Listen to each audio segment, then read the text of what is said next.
Every year, more than 100,000 Americans die from drug overdoses. Despite decades of effort, our public health response remains broken. We are struggling to manage a crisis that moves in minutes, while our reporting systems operate in months. This creates what experts call the ascertainment gap. We rely on mortality data and hospital billing codes that tell us what happened half a year ago, rather than what is happening tonight.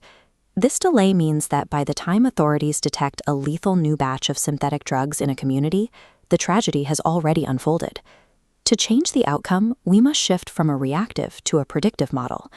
Artificial intelligence acts as an early warning radar in this landscape, provided we follow 3 strict rules. Our current failure is a failure of speed. To stop counting the lost, we have to identify the threat before it strikes. Rule number 1: listen to the unspoken. The internet reveals emerging drug trends through digital signals long before they ever appear in a toxicology report. However, the volume of social media makes manual analysis impossible. Analysts cannot track millions of posts or instantly decode the shifting, localized slang, like Fenty or smack, that users use to bypass filters. Large language models solve this at scale, disambiguating casual, messy text with near-instant speed. The AI translates ambiguous slang into standardized classifications, allowing health officials to see an upward trending threat in a region as it happens. This surveillance stays at the population level. It identifies broad movements and macro trends without monitoring or demasking individual users. By decoding a population's digital footprints, AI provides foresight without compromising personal privacy. Rule number 2: connect the disconnected. Community signals only become truly actionable when separate, local data points begin to overlap. The Kentucky Drug Overdose Alert System, or KDOAS, was built to operationalize this exact principle. Machine learning algorithms ingest separate streams of data: EMS dispatch logs, hospital ER records, and overdose maps. When these independent lines spike simultaneously, the system generates a high-confidence alert for that specific county.